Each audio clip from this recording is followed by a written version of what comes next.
বাচ্চাটাকে কিভাবে কেউ ছেড়ে চলে যেতে পারে? ওর মায়ের মনে কি একটু মায়া দয়া নেই? আর তাছাড়া আপনি আপনি যদি ওকে এইভাবে নিয়ে ঘুরে ঘুরে যদি কাজ করেন, তাহলে ওর শরীর খারাপ হয়ে যেতে পারে। আপনি যে টাকাটা ইনকাম করবেন তার থেকেও বেশি ওর পেছনে খরচা হয়ে যাবে।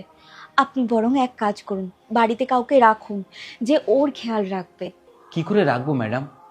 দিনের শেষে যেটুকু ইনকাম হয় এই বাচ্চাটার দুধ আর আমার সামান্য খাবার জোগাতেই সব শেষ হয়ে যায়। আর রইল বাড়ির লোক, আমি গ্রাম ছেড়ে চলে এসেছি শুধু ওকে ভালোবাসতাম বলে, আর ও ও আমাদের সাথে এরকম করলো। দেখ ঈশা, দুনিয়ায় কত ধরনের লোক হয়। আপনি একটু বসুন, আমি দুধ নিয়ে আসছি। পবিত্র, তুমি কেমন আছো? আর বাবু কেমন আছে? তুমি এটা জিজ্ঞাসা করছো আমরা কেমন আছি?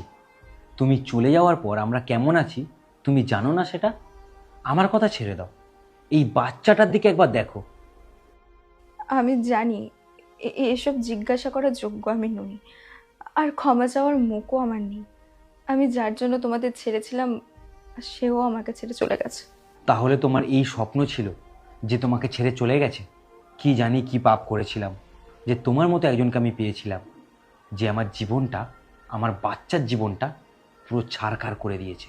পাপের ফল তো আমাকে ভোগ করতেই হবে, তাই না? আর সেই পাপের ফলই আমি ভোগ করছি। পারলে তুমিও আমায় ক্ষমা করে দিও। আসলে ভুলটা আমারই।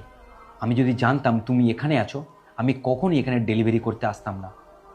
যে মুখটা আমি এতদিন ভোলার চেষ্টা করছি, আমি ভাবতে পারিনি ঘুরে ফিরে আজকে তার সাথেই দেখা হবে।